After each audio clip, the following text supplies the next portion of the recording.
Hello Nerdcast, my name is Lizzie and I will be doing the November 20th video.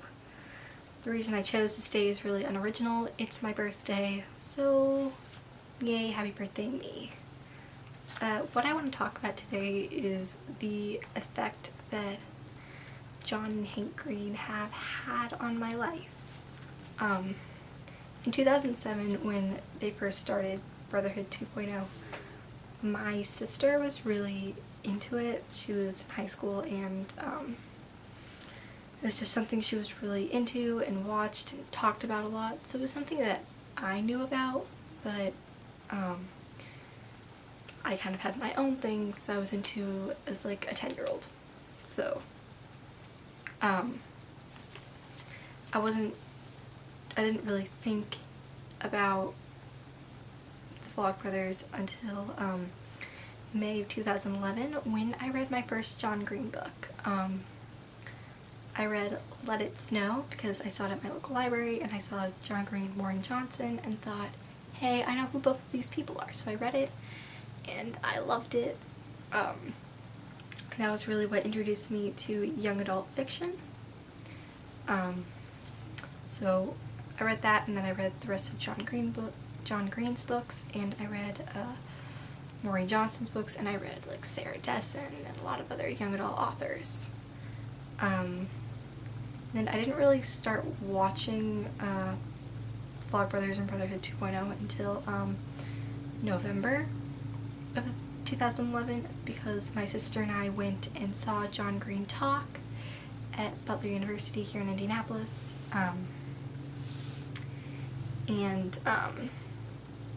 He read like the first chapter of The Fault in Our Stars and talked about just like young adult literature and such, and it was really cool. And I got to meet him afterward, and he signed my library card, which I currently don't know where it is, which I would show to you if I did.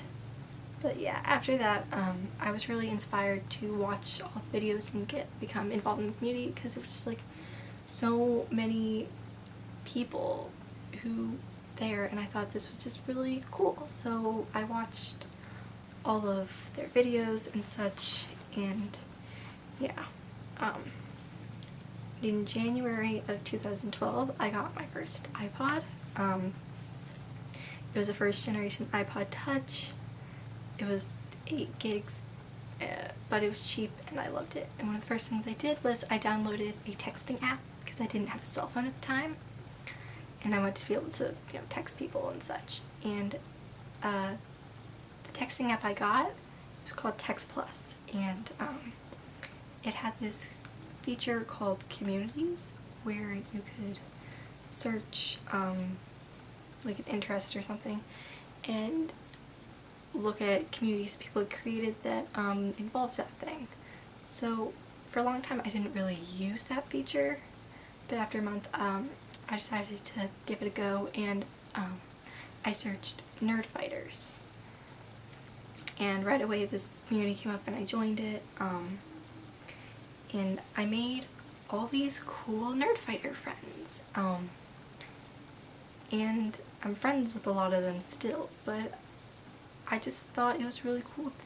Most of them were around my own age, and we talked about nerdy things, and that's something that kind of prompted me to get into like Doctor Who, and a lot of them watched Sherlock, which was something I really liked and was really into.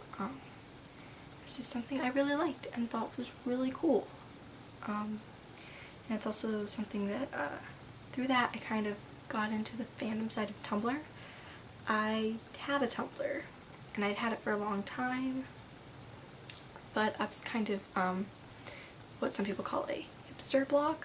It was like a black and white blog and stuff, and I didn't really use it very often, but I followed some of my friends from this Text Plus community on there, and some of them were like involved in like these like friend groups, and they like interacted with people a lot, so I kind of joined these friend groups and I made a ton of friends through there, and all that summer we would just like talk and stuff, and it was cool. I made a bunch of friends from all over the country and some out of the country, and it was just really cool. And also through Nerdfighters, I made a couple IRL friends.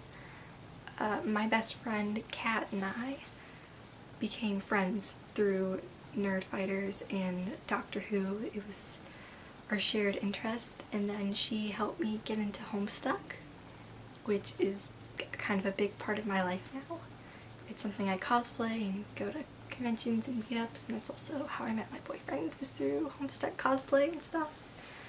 So yeah, and that's stuff that I never really would have gotten involved with if it hadn't been for the Block Brothers, and some of their other channels and stuff have helped me a lot, and like Crash Course and explanations and stuff have helped me a lot through different things. And before I really got into Nerdfighters, I was really depressed and sad a lot, and making all these new friends with common interests and stuff that I could talk to on a regular basis, because I'm homeschooled and I don't go to school every day, I don't see my friends every day. I didn't really, when I was that age, I didn't really have a way to talk to my friends. Like, none of us had cell phones.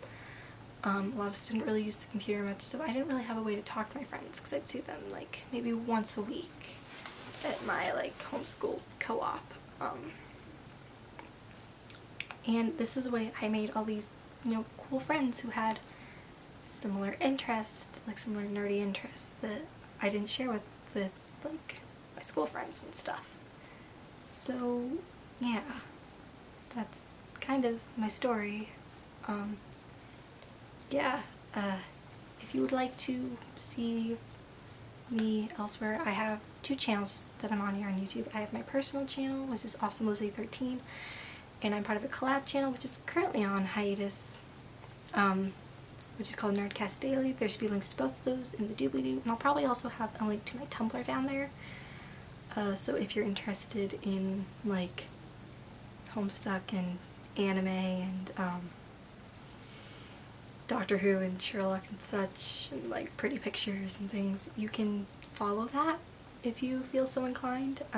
Also in there I have a page which has like links to other websites that I'm on, like Twitter and Goodreads, and I have my Instagram name on there and stuff, so if you would like to follow me on such websites, you can.